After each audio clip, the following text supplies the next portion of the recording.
మాకు వచ్చేటి CGF 5% మాత్రమే గుళ్ళల నుంచి వస్తుంది. ఆ 5% వచ్చిన దాంట్లో నుంచే మేము మళ్ళీ గుళ్ళకు శాంక్షన్స్ ఇవ్వాలి. అది మేము అప్గ్రేడ్ చేస్తూ ఫైల్ మూవ్ చేసాము. దాన్ని పర్సంటేజ్ పెంచి ఆ గుళ్ళ ఇన్కమ్ను బట్టి మాకు ఎక్కువ పర్సంటేజ్ మాకు CGFకి యాడ్ చేయాలని చెప్పి ఒక ఫైల్ మూవ్ చేసాము. అది కానీ మూవ్ అయితే మనకు ఎక్కువ డబ్బు మరి దేవాదాయ శాఖకు వచ్చినప్పుడు ఆ శాఖ నుంచి మళ్ళీ ఎక్కువ గుళ్ళకు శాంక్షన్ ఇచ్చే అవకాశం ఉంటుంది. మరి అదేవిధంగా దళిత వాడల్లో కూడా చెయ్యాలి అని చెప్పారు. అది మంచి సూచన. అదే కళ్యాణాలు, మీరు కళ్యాణాలు తప్పకుండా అది మంచి సూచన. దాన్ని మేము పాజిటివ్గా తీసుకొని మేము ఎందుకంటే ఎంతసేపు ఎంతవరకు మన భక్తిని విస్తరింపజేయాలి ప్రజలకు అనే ఆలోచన మీదనే ఉన్నాము. అందులో అంటే ఇప్పుడు మామూలుగా సామూహిక వివాహాలు కానీ ఇట్లాంటివి కూడా చేయాలని చాలా ఆలోచనలు ఉన్నాయి. అందులో ఇది కూడా మంచి సలహా మీది. తప్పకుండా దీన్ని పాటించడానికి మేము మరి కావాల్సిన నిర్ణయాలు కూడా తీసుకుంటాము. ఇప్పటికే బాసర దేవస్థానం 42 కోట్లది ఆల్రెడీ మేము సీఎం నోటీసులో పెట్టాము. అది వీలైనంత త్వరలో మీకు మరి విడుదల చేపిస్తాము. అదేవిధంగా ఈఓ అపాయింట్మెంట్ ఫుల్ ఫేజ్లో ఇవ్వమన్నారు.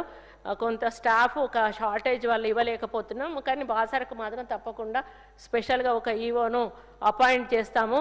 గోదావరి పుష్కరాల గురించి దాదాపుగా అందరూ మాట్లాడారు. అయితే సీఎం గారు ఆల్రెడీ ఇప్పటికే ప్రిపేర్డ్గా ఉన్నారు. ఎందుకంటే మీరు ఇప్పటి నుంచే ఎస్టిమేషన్స్ వేయించండి, ఎక్కడి నుంచి ఎక్కడి వరకు కృష్ణా పుష్కరాలకు కానీ గోదావరి పుష్కరాలకు కానీ. ఇప్పుడు ఆల్రెడీ మనకు కాళేశ్వరంలో మన సరస్వతి అదేంటక్క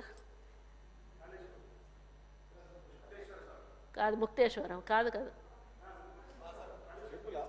కాదు, అది నేను అక్కడ ఆల్రెడీ సరస్వతి పుష్కరం కాదు, అది సరస్వతి పుష్కరాలు కాళేశ్వరం దగ్గర ఇప్పుడు నడుస్తున్నాయి. దానికి ఆల్రెడీ డబ్బులు కూడా సీఎం గారు 12 కోట్లు ఏమో శాంక్షన్ చేశారు. ఆ వర్కులు కూడా నడుస్తున్నాయి. ఎందుకంటే మనము ఒక పక్క అయ్యేటప్పుడు కట్టడం అంటే భక్తులకు ఇబ్బంది అవుతుంది కాబట్టి ఇప్పటి నుంచే మేము గోదావరి కృష్ణా పుష్కరాలకు ఎక్కడెక్కడ ఏమేమి అవసరం ఉన్నాయని ఎస్టిమేషన్స్ తయారు చేయమని చెప్పి ఆల్రెడీ మేము ఇన్స్ట్రక్షన్స్ ఇవ్వడం జరిగింది. సీఎం గారు కూడా చాలా బాగా ఉండాలి, ఎక్కడ ఇబ్బంది ఉండకూడదు. మరి దేశ విదేశాల నుంచి కూడా చాలామంది భక్తులు వస్తారు. మంచిగా వాళ్ళకి అవసరాలకు ఇబ్బంది లేకుండా చేయాలని చెప్పారు. ఫుల్ ఫ్లెడ్జ్డ్గా ఎన్ని డబ్బులు కావాలన్నా కూడా అన్ని ఇస్తా అని చెప్పారు. ఆ దిశగానే తప్పకుండా ఈ వచ్చే మన ఏవైతే పుష్కరాలు ఉన్నాయో వాటిని నిర్వహిస్తాము. మొన్న మీరు చూశారు, మేము బోనాల పండుగ కానీ ఇంకా కొన్ని జాతరలు కానీ అదేవిధంగా ఇప్పుడు ఈ కాలంలో మొత్తం అన్ని బ్రహ్మోత్సవాలు జరుగుతూ ఉన్నాయి. ఇప్పుడు ఈ లాస్ట్ మంత్ నుంచి ప్రతి టెంపుల్లో కూడా ఎక్కడ ఇబ్బంది కాకుండా మేము ప్రత్యేకంగా వాళ్ళకి డైరెక్షన్స్ ఇచ్చి కార్యక్రమాలను విజయవంతం చేస్తున్నాము. వీలైన చోటల్లో కూడా సాంస్కృతిక కార్యక్రమాలను పెట్టి వచ్చిన భక్తులను కూడా వాళ్ళకు అది కొంచెం ప్లజెంట్గా ఉండే విధంగా దేవుడికి సంబంధించినటువంటి కథలు చెప్పడం కానీ అటువంటి కల్చరల్ ప్రోగ్రామ్స్ అటువంటివి కూడా పెట్టి వాళ్ళకు ఒక ఎంటర్టైన్మెంట్ లాగా కూడా ఇవ్వడం జరుగుతూ ఉంది. ఎందుకంటే ఆ విధంగా కళాకారులను కూడా ప్రోత్సహించినట్టు ఉంటుంది, కళలను కూడా బతికిచ్చినట్టు ఉంటుందనే ఉద్దేశంతో మేము ఎక్కడా కూడా కాంప్రమైజ్ అవ్వడం లేదు.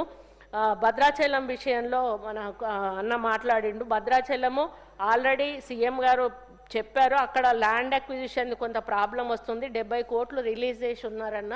అది కొంచెం ఒక అతను మాత్రం అయ్యగారు ఒక అతను ఇల్లు ఖాళీ చేయమంటే ప్రాబ్లం చేస్తున్నాడు.